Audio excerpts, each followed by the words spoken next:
our sixth episode of Elevate FCS, where we share trends, tips, and tools from the FCS industry to help you, our FCS teachers, and your students find success. On each episode this year, we'll be featuring a guest speaker from an area of the FCS industry to learn about different career opportunities, resources for teachers, and industry trends.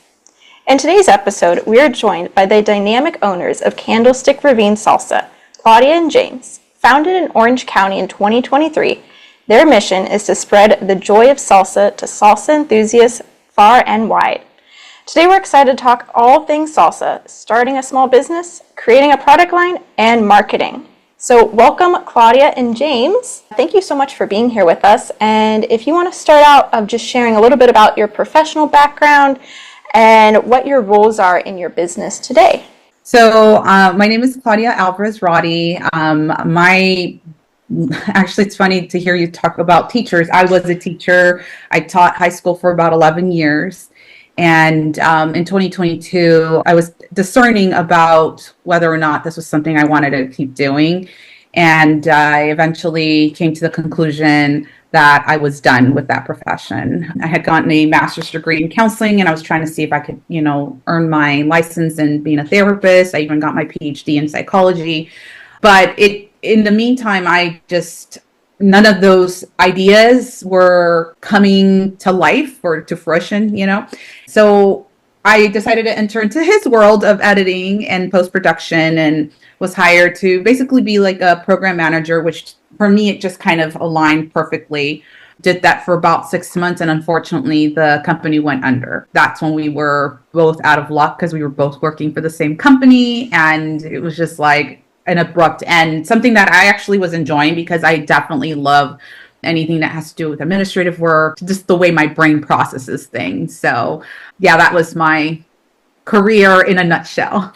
Yeah, mine was basically I was and still am to some degree involved in post-production for entertainment world. I was involved in doing advertising for video games, tech companies, stuff like that for the longest time. And yeah, I had built up a career in there for about 12, almost 14 years. And then it just kind of like the wall just came slamming down, and it was just suddenly it was over. And we were just about 5.5 months into being married. So it was kind of like an extra big thing that had happened to us, and we owned a house. We had owned a house. We still do, but we had a house, and so there was just a lot of things, and there were a lot of things that were suddenly like, okay, now what do we do? It was definitely an adapt or die situation, and that's why we decided to start the business. After just being told, okay, we can't work anymore, and I thought it was going to be easy for me to find work with a PhD, right? It was like I was either underqualified or overqualified. And I just was like blown away by the amount of response I was getting that I just said, okay, I think what the universe is telling us is that we got to take this into our own hands.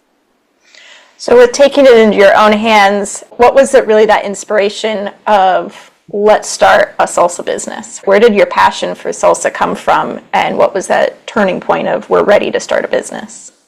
Well, it started a while ago. 2 years prior to this, if you check our Instagram account, the evidence is there. We literally made like a post that said, "On to something new, something new. Stay tuned."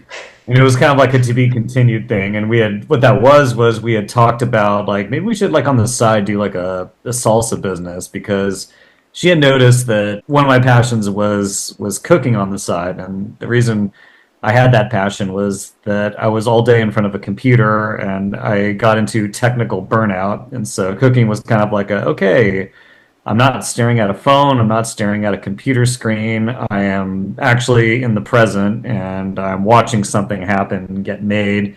And then seeing that instant gratification, which is you're tasting what you just made and you're satisfied. It satisfied your hunger, and it's Instagrammable. You can take pictures of it at the end of the day. So kind of got into that routine of like, oh yeah, I'm going to post pictures of what I'm making and all that stuff, and what, not thinking much of it. And she knows when we first worked together, I'd come over to her house, and my contribution to their family gatherings was I'd bring salsa over, and she kind of took notice of it, told me, validated that what I was doing was good. I was making good stuff, and then her family validated me too, and then her family kind of started pushing the ideas into her and my head of that we should sell this stuff, and then it was kind of one of those like maybe one day we'll do it, and then I think as we were getting close into our engagement, I think that's when she first started the thought of like let's do this and maybe as a side thing, and we'll kind of see where it goes from there. And It was actually June 30th. I went to our Instagram account, June 30th, 2021. And I'll never forget because we were driving, he lived in Echo Park at the time, and we were driving under the tunnel. So if you're familiar with the 110 freeway heading into, like, once you pass downtown LA, we went underneath one of the tunnels and it just clicked. And I said, I know what we're going to call ourselves. And it was Candlestick Ravine. He is from Northern California. I'm from Southern California. He loves the Giants. I love the Dodgers. And so to be able to put together both names as we're going under the ravine, right? Like I can see Dodger Stadium at the top. I said, that's it. Like that's the marriage of the two worlds, your world, my world, Northern California, Southern California combined into one. And it wasn't until like a year later, we were in that midst of transitioning from being told that we were going to be laid off, that we had family over and he bust out his salsa. And sure enough, like my cousin's wife was like, you guys need to sell this. And I said, you know, what's funny? And I came in, I had even purchased the stickers with the logo on it. I showed her, I said, I already have stickers. She goes, what are you guys waiting for? Like, get going, right? And so having her plant that seed was what we needed after we were told we didn't have any more work. And that's what pushed us into, all right, let's figure it out. What was that first step that you had to take once you're like, okay, we're going to do it? Like, where did you even start?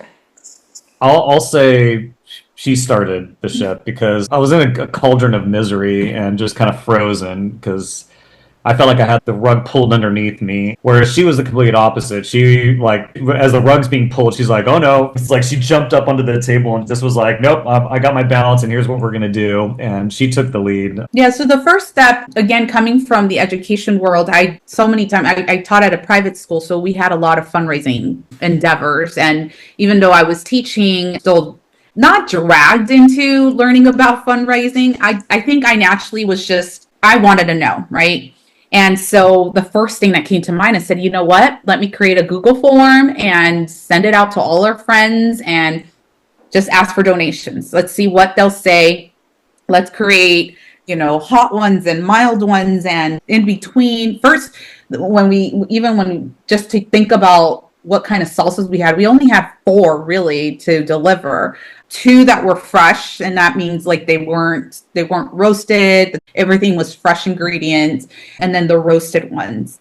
We had 4, but it became 6. Of the same type. Yeah, it was just like green and red. That's it. Green and red fresh, green and red roasted. There's a hot one and then there's a mild one. So it would equate to about 6, but the flavor type was only really 2. I look at it now and I think about that was our testing.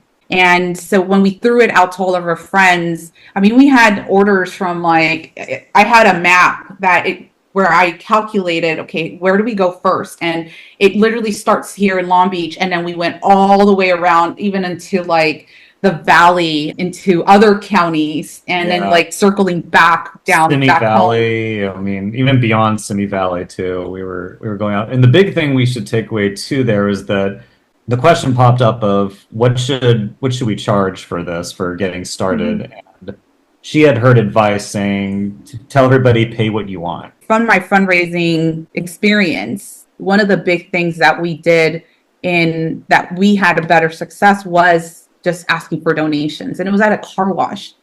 So I remember we did a car wash and I said, no, if we tell people it's $5, that's all they're going to pay.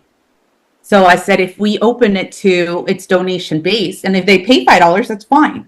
But we saw that people were actually willing to give you more because it was donation. I'm now in charge of how much I'm going to give you, right? And so we saw more revenue coming in a donation base that's open up to the person, Yeah. then rather than just setting a set price. And so that's what helped. I said to him, I said, no, we need to do donation based, because then that will just get people, we tell them our story. It's not like we're giving them a soft story. It's like, this is what we're doing.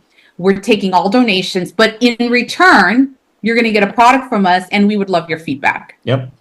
And it was great because it was a great starting point. We had very honest feedback from the people we liked, and we had very, very generous people too. We're not expecting you to give a bunch for us, because we're going to figure it out on our own and put the work in, all that stuff. But it went way beyond our wildest imaginations. Some people I hadn't spoken to in 10, 15 years were donating in the hundreds just for like one or two cases of salsa, because they just said, like, here you go. No, I understand what a startup is, and this is what you're going to need to get the things you need to get yourself off the ground in the situation that you're in right now. So that was a big eye opener, and it was also kind of fuel for us, and that we can't let these people down now. That donated, that made very generous donations in the beginning. That we said, like, okay, we're doing it for them now, and for us, and for others in our family. But I think it's like, because I have them in the back of my mind. These are the people that helped us bring from nothing to where we are now. We're going on 2 years coming in June, and it's like, I look back and just even reflecting on the way we started, from putting all our salsas in the car and like driving across town to now just having a set of markets that we go to weekly. And it's funny because now I'm just like, oh, we got to drive where now? We didn't have that as a thought, when we first started. And so, yeah, to your point, like, they continue to be the inspiration to keep going. Like, there's no way we can go back and be like, ugh, I'm done with this. Like, nope. As much as like I might be tired and I got to wake up early to go to the market, like, I have to remind myself, like, there are people who were so willing to help us get started. Like, we can't give up now. I think it really also kind of reminds me of, it's like when we are setting goals and we're telling people about them, and you have this community that they didn't just invest in you, they truly want to see you succeed, and they care so much to help you. And how it's like, whenever we're starting a new project, or whether it's a business or just a personal project, having that community that surrounds you to, when you have those hard days, that are going to keep pushing you, is just so instrumental. What was some of the feedback that you got, and did it impact how you changed your salsa line from having just the red and the green and fresh and roasted? What feedback did you get that you changed from what you had then to what you're selling now? It was really like the first pop-up market we ever did was like for me, it was a big one, because in terms of like providing variety, when you're seeing people come up, and whether they're buying or not buying, the people who buy kind of tell you, like, this is good stuff, so maybe we should keep this stuff on there. And then they ask for, oh, do you have something that's more like this? And you start hearing that a little bit more, and you don't have it. So it starts making you think, like, okay, we could have done better today if we had X, Y, or Z. So one of those things was like, they came up, and the consensus was, in this particular market, was your stuff's not hot enough. And this is just a little example of kind of like a thought process that started with, okay, maybe we should dedicate one that's just only focused on heat, because there are some people who come and want that. Then there's also a need where it's people who like salsa, but they don't like hot stuff. And we found there's even a bigger market for that. So it's like, okay, well, what do we create to this? It's here because it's not hot at all. And I think after about 3 or 4 markets of kind of seeing what the audience out there looked like, we kind of sat down and literally in a restaurant was writing on a little pad about what an idea of a menu could look like. So there was a lot of brainstorming. She kind of took inspiration from her family. I took inspiration from my family. I got a lot of advice from my mom, who passed down recipes from her mother, and she gave a lot of advice. So we both kind of reached into our families and kind of, assembled a menu together, and eventually it just come to that. And it was like, okay, this is it. This is the one. And we had a mentor too at the time who kind of helped narrow things down and said, okay, you need like a leadoff hitter, and then you need like a cleanup hitter on the side as like your two that people are going to they're going to drive people in. So little things like, let's take the fresh ones out because the fresh ones don't last long. They eventually turn into water. We want our stuff to last longer than 7 days because that's a big concern with people when they buy. It's like, how long does this last? Okay, without using artificial preservatives and all that stuff, let's figure out a system where things last a long time. So there's one green now, and the green is the mild one, and that's all it is. We're not doing alternate like fresh, mild, hot. It's like, nope, it's just the green is only here to be the mild one on the menu. The color reflects that. Our red one is like, again, just one red one, and the red one is the hot one. Hot is, associated with fire and red and stuff. So it's kind of these little color cues kind of guide people into what to buy. We have the traditional salsas that people dip their chips in, but then we want stuff that has more purposes. So it's like we introduce something like a jalapeno crema, which is something you can put your pizza or your chicken wings in. Then we have something like our take on pesto, something that's a little different. So you get the people who come in and go like, okay, I see this also, I can make it at home, but I've never seen this before. So let me know a little bit more about what this is over here, because I can't make that at home. And then the other people who just kind of say like, well, I could make this, but I don't feel like making it. So you're filling a need for me. I had a customer, well, it's just somebody who came up, he didn't even purchase, but he said to me, I make my own salsas, and and in my imagination, I roll my eyes. I'm like, okay, it's a comment that I kind of just go, kind of didn't ask, but like, okay, but this was different. And I said, well, I responded with, well, you know what it takes to make this. And he goes, oh yeah, it's a labor of love. And I said, yeah, and in our green one, especially because we de-seed and devein everything to still provide you a quality, good tasting salsa. And just to kind of piggyback on the last question, for me, the part about getting the feedback was really hard for me because I'm a person who takes things to heart.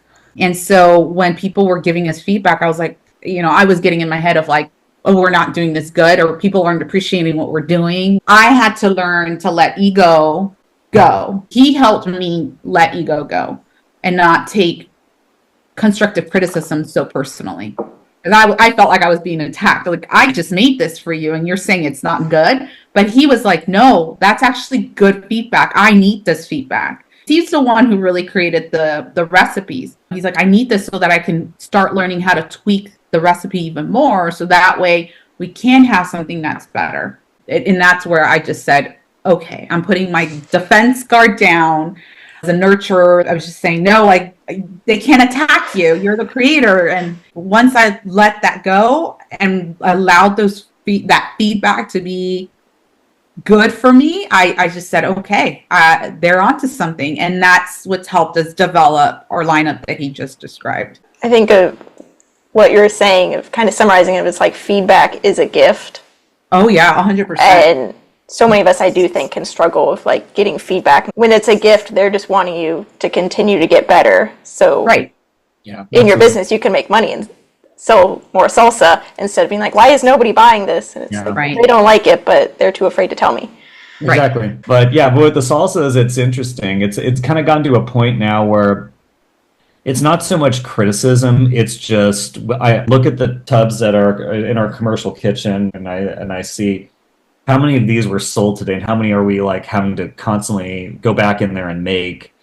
And the ones that are just kind of like hanging there and not really moving too much, that's like a visual cue for me of like, okay, something's off here, because they tasted this, but they opted to buy something else or not buy anything at all. So either this one set them off course and there's something wrong with it. Maybe it, so you look at kind of customer reactions, the silent reactions when they taste it, if they're not like going to buy it right away, it's kind of like a cue of like, okay, something was off with that one. It didn't hit hard enough. And so that forces us to go back a little bit into the drawing board and say like, okay, maybe less heat on this thing. Maybe we add something, or maybe we try a different method. Maybe we try some more fresh organic products instead of this. Well, and I also will say too that now looking at some of the customer feedback, I take it with a grain of salt too, because there's some folks who are just going to be super picky about everything, right? And so I have to have a balance, and some folks will look at us and say, oh, this is overpriced. And so there comes to a point where I just have to go, well, they're not my customer. And you have to sit with that as much as you want it to sell, but you have to sit and be comfortable with knowing that there are some people who are not going to be your customer. It's a tough pill to swallow because you want everybody to be your customer.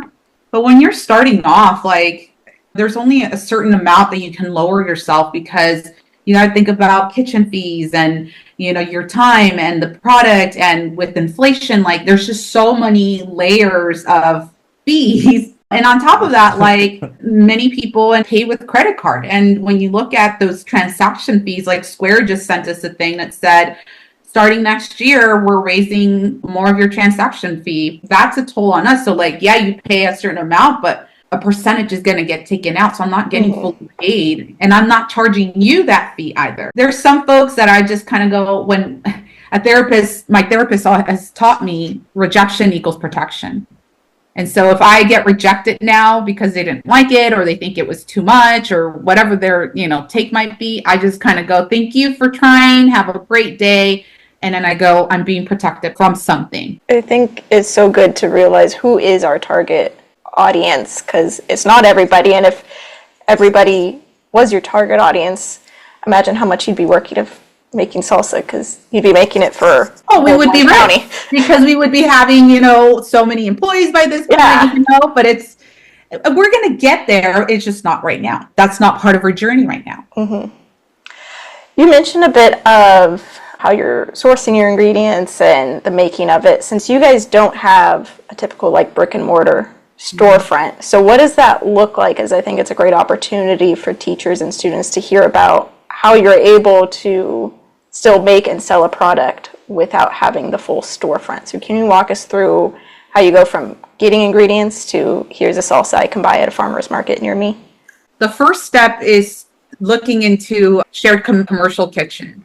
I literally just Googled co-op kitchen and in my area, and like several came up. One of them was in Santa Ana, where our commercial kitchen is. And it's a really neat program, because what they do is they have 5 different kitchen setups, depending on what you need, right? For us, it's such a small ask. I just need a stove, a place I can store my ingredients in, and a place to store them, right? That was the starting point, was just literally Googling co-op kitchens, and they're all over. Some people have even suggested, like, even looking into churches. Some churches have the permits. When we first started, we went to a wholesale place to buy our product, and over the years we realized that sometimes just even your local supermarket has the product that you need at a lower price. So sometimes you think buying in bulk is best, but your product will go to waste if you don't use it all, right? And so, like, you have to weigh, okay, well, how much do I really need to make the X amount?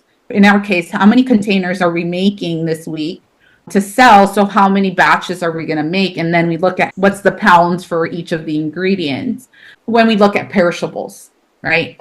And then the other stuff, we end up going to places like Restaurant Depot, or we shop around. Maybe even Costco might have stuff that's, at a lower cost, or Smart and Final, or even online. Like, we use date sugar now in our salsas, and a lot of people are like, why are you using sugar? I think sugar it helps balance out, acidity, and we went, especially the heat, right? I found that the best marriage ever is when you put the fire and ice. It's the sweet and hot together is kind of like my take on like getting into that umami, where like people like that heat, but they also, it's like that sriracha balance, what everyone loves about sriracha. And when we learned about date sugar being one of the better options, because it is just pulverized dates. And when we tried it, we're like, oh, this is actually, it tastes better, and it's supposed to be like healthier because it's the actual fruit. I said, well, let's go for it. And so I went online and I searched for a date company that ships, it's all organic, and you go, okay, this is doable and at a fair price, and I'm supporting another small business. That's the other thing about our sourcing. As much as we would love to, if anybody is listening out there and knows of a farmer that would like to partner up with us, I'd love to do that. I talked to some of our farmers at the local farmers markets, and it just, the cost would be astronomically more for us if we went to just a local farmer right now. Went from making stuff at our home to a commercial kitchen. And then from there, we had our very first event, which was it was a pop-up at a taco festival. And we learned about the need to get license. We needed a business license, a seller's permit, which you can go online and get.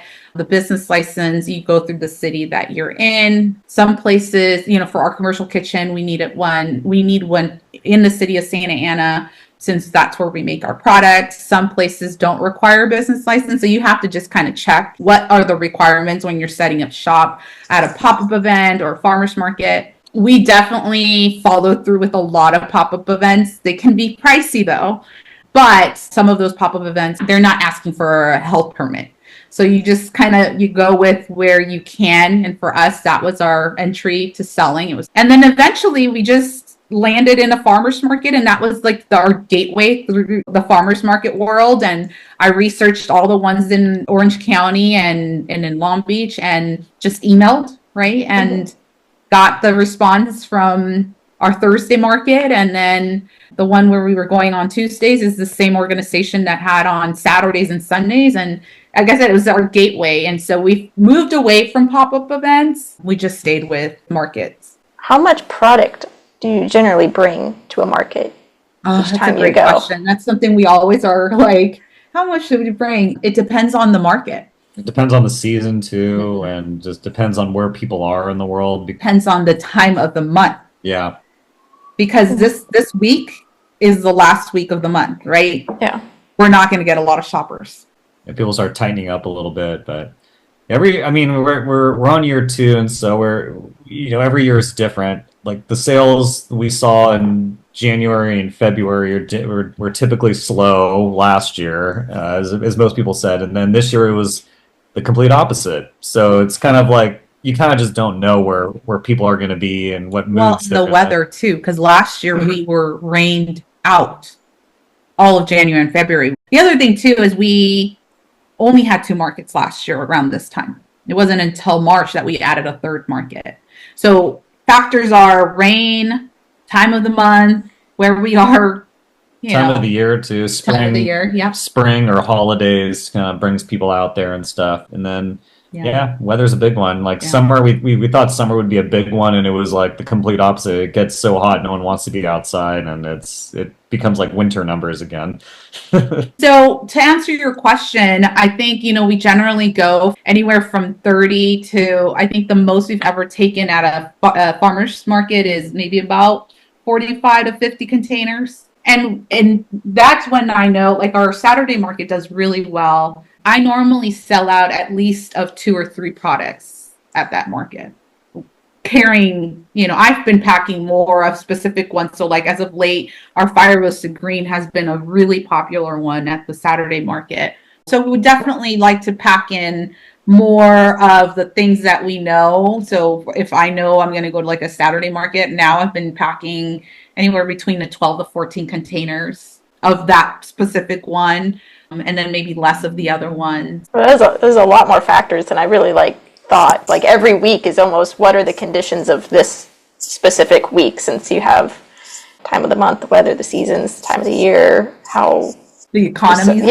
Of just so much to think of each week.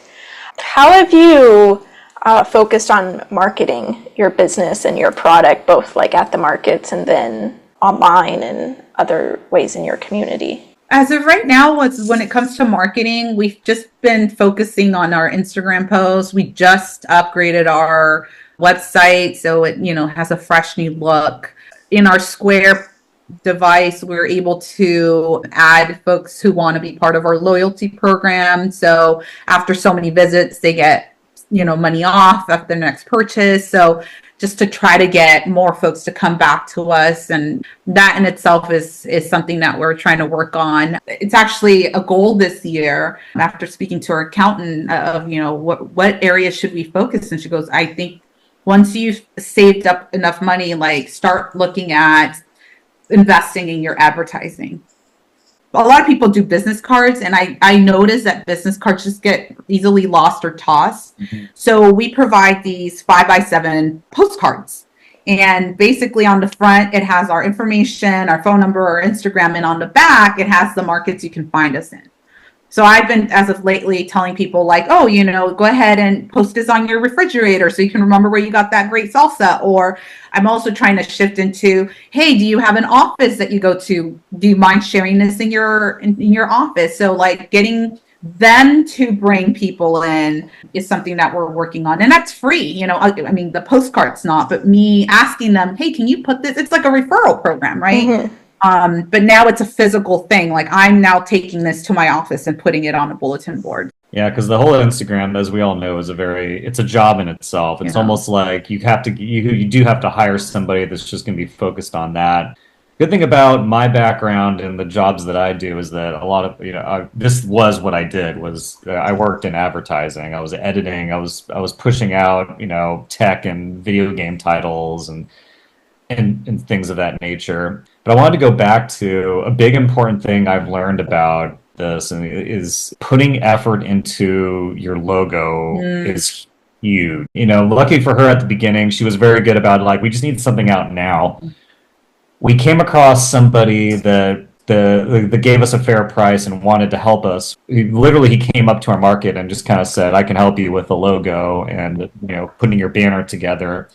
It got me thinking about the importance of a logo and the type of font that you choose and the color codes that you go with goes such a long way. So for us, we wanted to play on the idea that like, I'm from Northern California. I'm a Giants fan. She's from Southern California. She's a Dodger fan. So the blue and the orange. So he zeroed in on 2 color codes for both of those and kind of meshed them together into it, and then created a logo that was a little bit more like people wanted to touch it and grab it. It's gone a long way for us, at least in our markets. We went from, do you guys sell candles to, we still get, what do you sell? And it's the ratio is less, but the whole do you sell candles thing, or what is it that you guys are selling?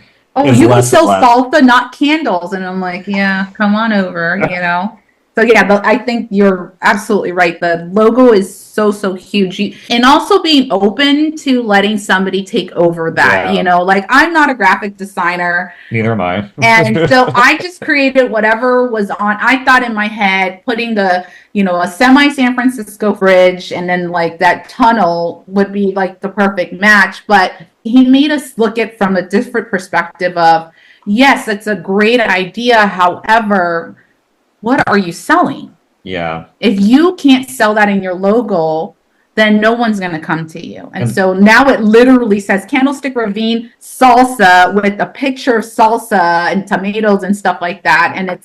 And we still get folks going, you sell candles, but to his point, it's less. So yeah, I 100% think the logo is huge. And that's the power of the outsider looking in. Correct. It's basically your fresh set of eyes, kind of look at where you've gone with your business and what could be better. And again, it goes back to letting ego not be at the forefront, being okay with ego not being happy. You have given so much amazing advice. To wrap up, if you were to give advice to yourselves 2 years ago when you were starting your business, what do you wish you could have heard?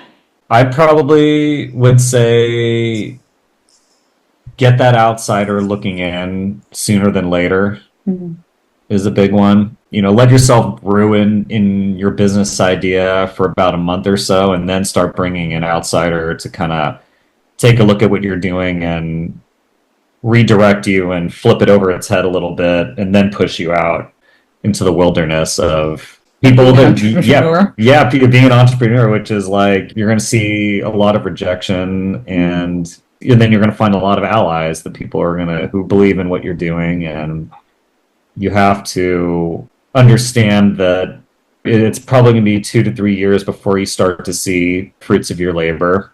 So it's good to it would be good to have that kind of understanding at the very beginning. Yeah, I think I would go on the same level of getting yourself a mentor. There's the Small Business Development Center. I just connected ourselves with SCORE, which is a great organization. You just go score.org and There's mentors across the country. You type in your zip code and you just say, I want to be connected to a mentor. And it gives you like a list of things that you're looking to develop your business in, and they partner you up with someone. And then I think the other thing I would have told myself at the beginning is the outsider perspective. Like, if think like a millionaire, you start hiring people to do it. Even if you're like, well, I can't afford it. Well, you look for people in your community that, hey, I don't have a lot of money. Can you help me with my logo? Can you help me with my graphics for my website? Being open to receiving help. As somebody who has developed so many things on my own, I had to let myself be helped.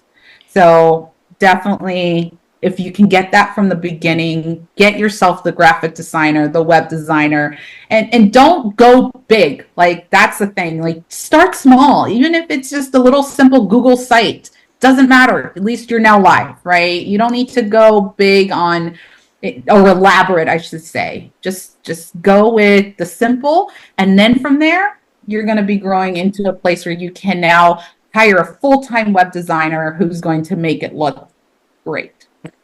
That is just great advice. I am so impressed with how forthcoming of sharing knowledge and wisdom, and how much you guys have grown in the past few years of starting your business to where you are now. And I'm very excited that you guys will be coming to our conference this June in Anaheim, our Leadership and Management Conference. I am ready to try all the salsas. So I'm really excited for you guys to come and share more throughout the conference. And I just want to thank you both for joining us here on our podcast today, and for sharing your great knowledge. And for all of our teachers and students who are down in the Orange County area, please go try the salsas in advance of our conference this summer. We'll have their website and Instagram posted in the description down below, so please check them out. So I just want to thank them for joining us, and stay tuned everyone next month for our next episode of Elevate FCS, as we learn more about opportunities for FCS students and teachers and industry trends.